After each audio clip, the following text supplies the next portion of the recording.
Kita punya trauma, entah itu fiktif, entah nyata, entah apalah. Kita punya trauma kasus Siti Jenar. Orang yang mendalami la ilaha illallah secara intensif, ya, entah itu disebut kalimat sodo, bosuluk, boseloko, mbah koros pokoknya. Orang yang memahami la ilaha illallah secara intensif, itu pasti menuju ilmu hakikat. Dan menuju ilmu hakikat pasti ngalami hakikat yang khoyali. Ini ruang tenan ini. Hakikat yang nopo? Khoyali. Dan hakikat yang khoyali ini mulai menipu. Ya, kalau sudah begitu ruwet. Misalnya ngeten ya. Ketika kulon moco nggih diskusi ini utai perdebatannya kali jago mbek Jenar. Saat itu ada Sunan Bonang juga. Kamu sujud pakai apa kali jaga? Ya pakai jasad. Dari Siti Jenar. Daging kamu itu hanya onggokan daging. Nanti itu jadi bangkai. Dan setelah jadi bangkai itu habis. Kamu nanti ditulis Tuhan tidak termasuk yang sujud. Kebuat yang mbok sujud itu bentek. Mikir kan juga. Rugi ke sujud mbek bathuk mbek tangan. Jasad tem sampean pun entek. Ora ana sing crito kowe nak sujud mergo jasad itu mau sampean dadi bang. Lah nek ngono sujud sing hakikat ora usah bathuk, ora usah tangan, ora usah sikil, yo rohem iku lho kon sujud mbek pangeran. Nak sujud mbek fisik ku rugi wong fisik sampean. Mikir kali. Orang bolak-balik kali Joko mantan wali preman terus jadi pusing. Siti Jenar tahu belajar tak tahu mengira. Yang jelas yang mulang gak satem orang menangis. Wah, uang ini menjadi perdebatan. Sehingga keyakinannya kayak Siti Jenar, la ilaha illallah itu ya wahdatul wujud itu innalillahi wa inna ilaihi. Selama ini kalau orang syariat misalnya, orang syariat itu kalau ada orang mati, misalnya Kak Ruhin mati, ini aku kan muni innalillahi wa inna ilaihi raji'un, saiki Ruhin wis mati. Mati itu balik ning penge. Itu cara wong hakikat kan salah besar. Orang mati itu tidak ada, cara ilmu hakikat orang mati itu tidak ada. Roh ini tersiksa di alam fisik. Jadi ruh ini tersiksa di alam fisik. Karena ketemu ning jasate ruh. Tersiksa dulu. Aku rewa mangane kudu kerja piring Jepang tersiksa roh. Adol roti mau tersiksa. Misalnya kiai pemangan adalah kudu pidato 2 jam bareng tersiksa. Roh kenapa? Tersiksa. Mergo roh ora buta mangan, ora buta ngombe, tapi gara-gara melok fisik. Paham ya? Lho ini tenang. Dia ketawarai ya bener. Kula boten.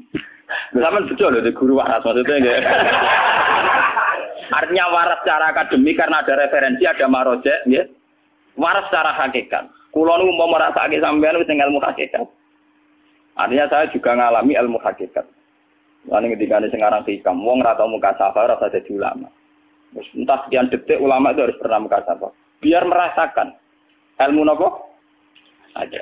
Tapi ilmu hakikat itu bisa dilogikakan sebelum sampean sampai secara musyahadah. Paling enggak bisa sampai secara logika. Manusia itu mulai Nabi Adam sampai sekarang itu kan punya roh. Dan roh itu tidak makhluk. Dia roh itu tidak makhluk. Ketika roh itu diletakkan di jasad, dia itu tersiksa. Karena ketika dia ke jasad fisik, namanya mengalami keterpisahan dengan yang abadi. Dia ini yang jasad fisik, tersiksa. Karena dia harus di alam yang kasat mata, alam multi. Tersiksa. Ketika dia tersiksa, melok ruhin. Akhirnya dia mangan, kangelan, akhirnya lesu, mangan. Padahal roh gak butuh mangan, perlu dicatat, roh gak butuh. Ora butuh gunung kidul barang kan ora butuh rapi. Paham kan? Ora butuh putus cinta, ora butuh pegatan, ora butuh macam-macam. Paham? Tapi karena dia nempel jasad sing butuh mangan, butuh rabi, butuh wedoan macam-macam. Akhirnya roh tersiksa. Suatu saat kalau roh ini dalam bahasa manusia mati, ini dalam bahasa manusia mati. Ini hakikatnya roh itu tidak mati, dia kembali ke habitatnya. Ini disebut innalillah. Kita ini dari awal ya dengan Allah. Wa inna ilaihi juga kemudian nanti kita pasti kembali ke Allah. Dan itu diyakini betul oleh orang wahdatul wujud. Jadi kalau roh mati itu ya tidak ada mati. Terus sekarang itu kembali karena sudah lama mengalami keterpisahan mergo melok fisik-fisik dan ono kerja dasinan, ono nggo proposal ruwet roh melok. Paham itu? Kita di roh napa melok ruwet. Lah roh ya tersiksa aku ora butuh mangan, ora butuh proposal bocah ngalor. Itu tersiksa. Makanya dalam cerita-cerita Jalaluddin Rumi Rumi yang otentik di kitab-kitab begitu. Ketika beliau mau meninggal, muridnya itu nangis. Dari Jalaluddin Rumi, kamu jangan nangisi saya ini mau pesta, saya ini mau pesta perkawinan. Kamu tidak merasakan penyesalan saya ini lama menyesal karena harus hidup bersama kamu. Terus saya ini tersiksa karena ngalami alam yang rusak, yang fana. Alam yang fana. Harusnya roh saya itu di alam abadi, bukan di sini. Maka jangan tangisi kematian saya. Kematian saya adalah kembalinya roh ke habitatnya.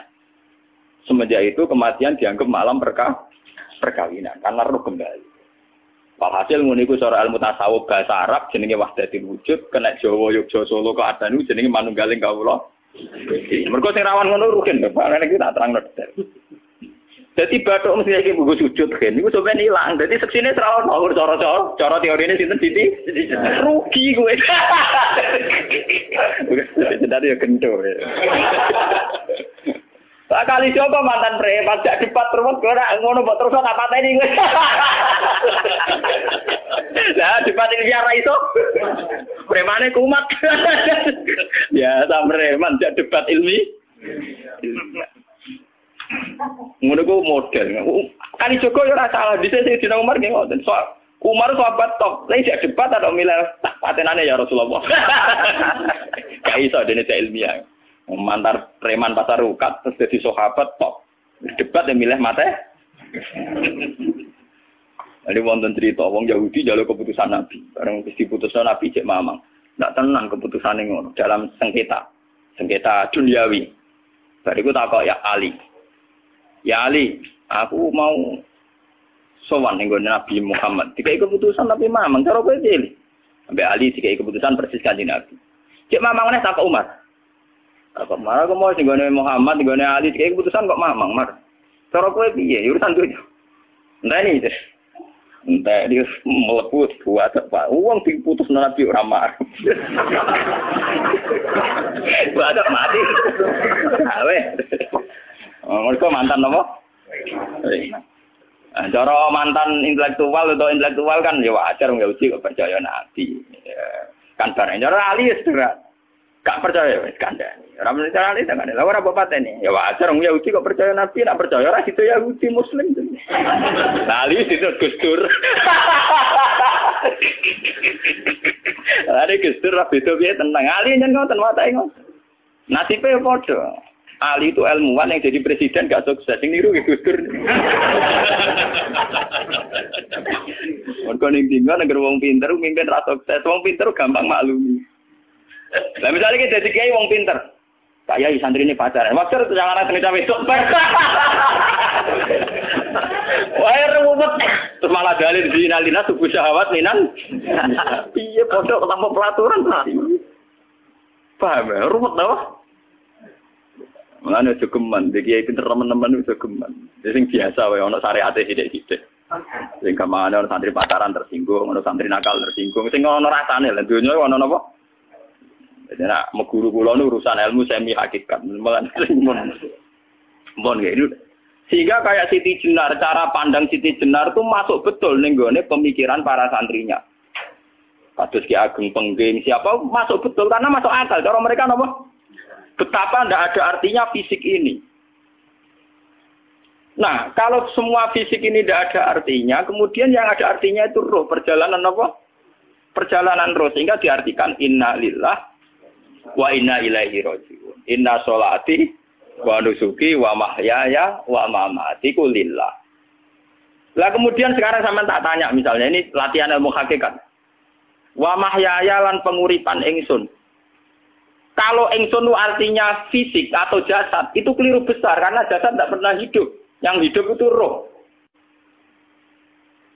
Paham ya? Sekarang artinya wama mati itu apa? Kematian ingsun. Kalau roh itu tidak pernah mati, berarti kematian roh adalah keterpisahan dengan yang agung atau yang abadi. Dan semuanya itu lillahi rabbil alamin. Sehingga mereka mengatakan kematian itu satu pesta. Mengenai kasus Bilal ditakoi, ya Bilal, ketika murid-muridnya nangis bergape mati, Bilal dia seneng aja. Godan nalkal akhibah Muhammad dan wakisbah. Ya, nak mati malah seneng loh ketemu kekasihku. Sebab itu kematian tidak pernah jadi problem bagi mereka sing soleh, sing menembus ilmu hakikat. Paham? Tapi ilmu hakikat kayak ini itu yang diyakini Siti Jenar, diyakini Jalaluddin Rumi, diyakini para wali-wali wahdatul wujud. Dulu Syekh Husain Sinten Al-Halal. Itu kemudian melahirkan prahara syariat. Prahara apa?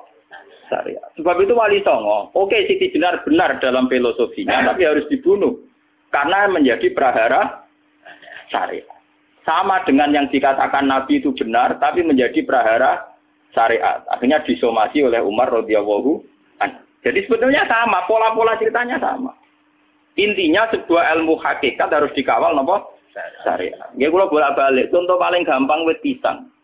Wong nak mangan gedang kulitnya tetap dibuang. Tapi umpama gedang dari awal ora usah kulit, terus itu dadi gedang. Paham nggih? Meskipun kon ape dipangan ya dibuang. Tapi kita tidak bisa membayangkan pisang dari awal tanpa napa? Mbah kekeringan, mbah bosok, mbah ora sido dadi napa? Pisang.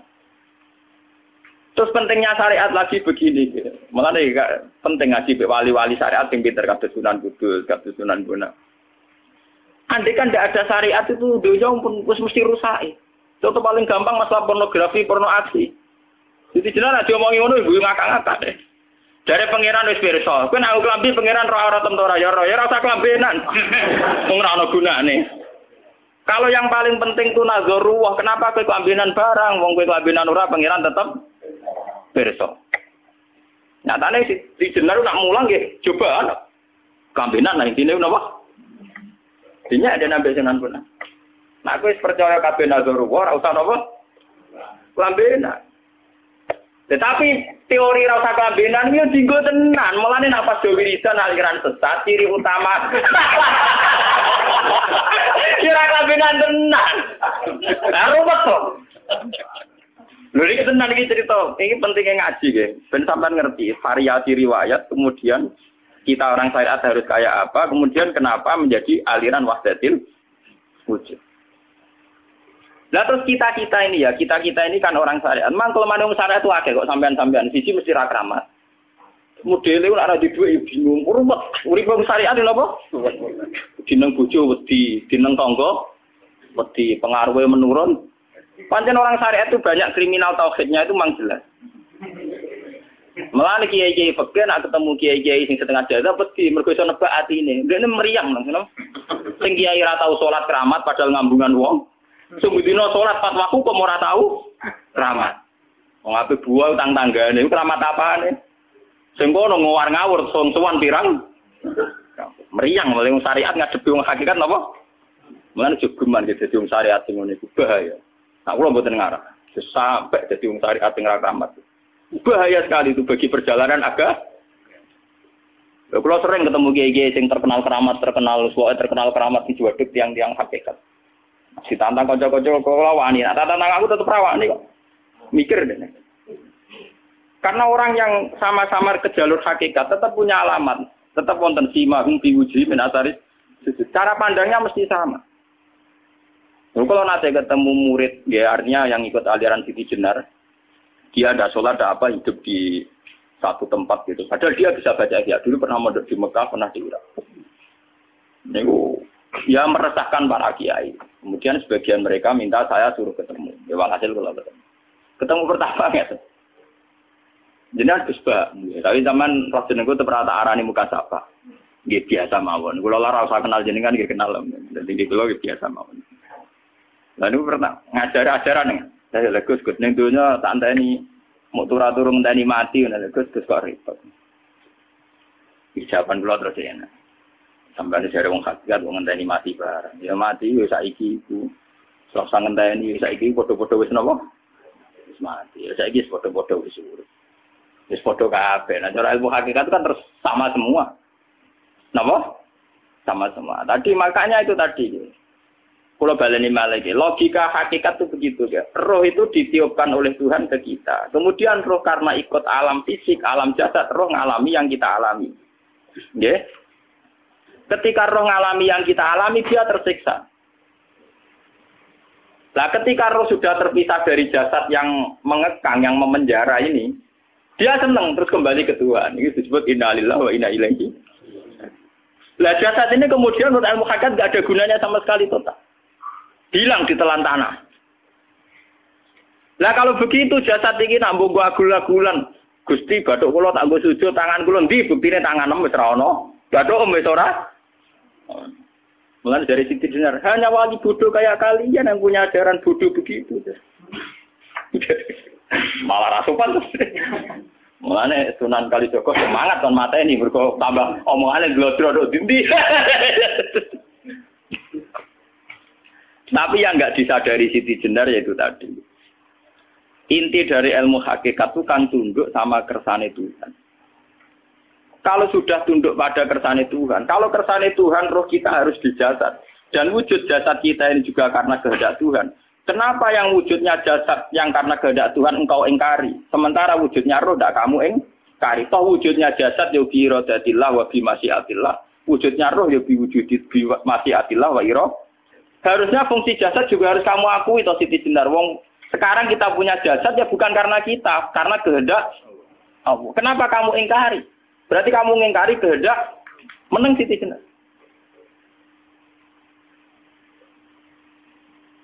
Makanya hakikat yang pertama saya itu pasti khayal. Lah Siti Jenar itu hakikatnya baru yang sampai khayal itu.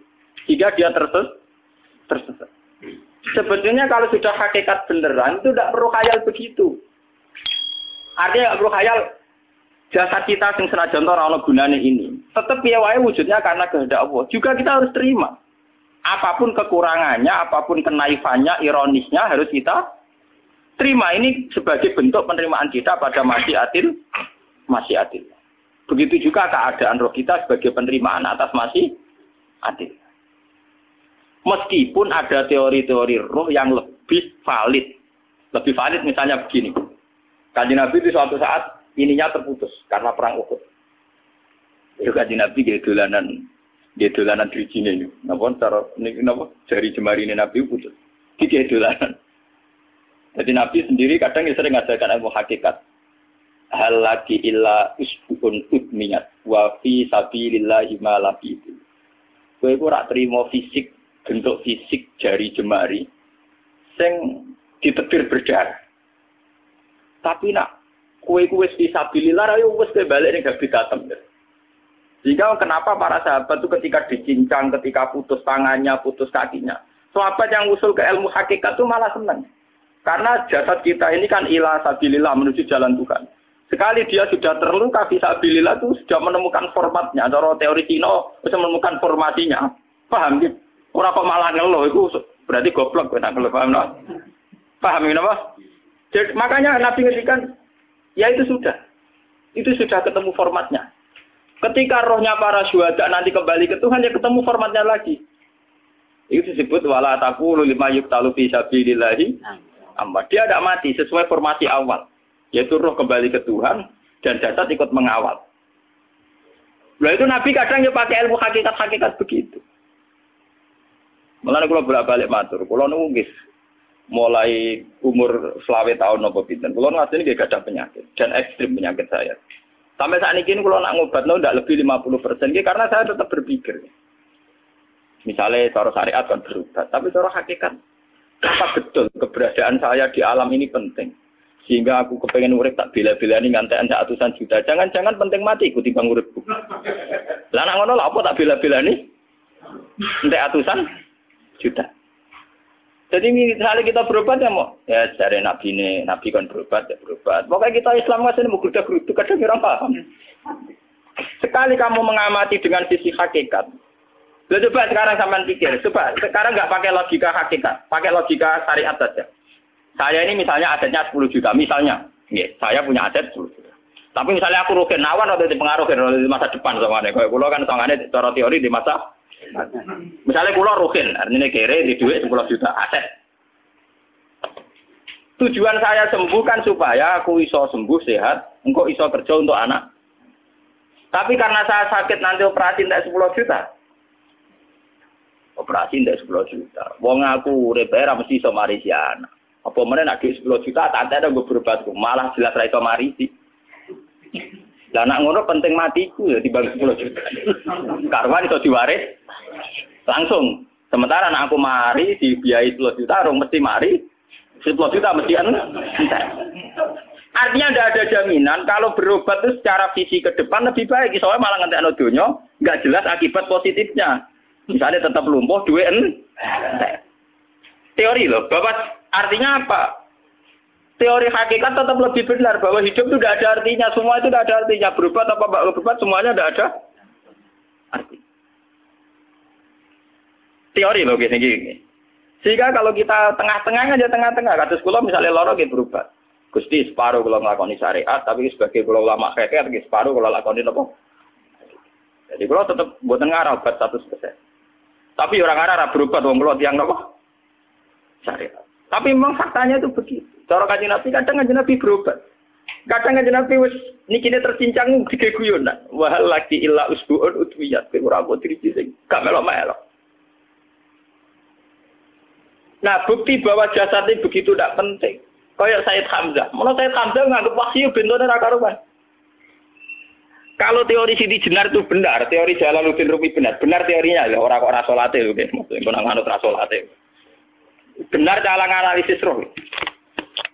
Ketika Sayyid Hamzah dinyatakan mati oleh manusia, oleh hukum manusia dinyatakan mati karena dia sudah tidak bergerak. Dalam teori hakikat kan rohnya Sayyid Hamzah sudah fi khawasili tuyurin khudrin. Rohnya sudah diambil Tuhan, tidak mati. Paham ya? Ketika rohnya Sayyid Hamzah sudah diambil, jasad ini sudah tidak punya rasa.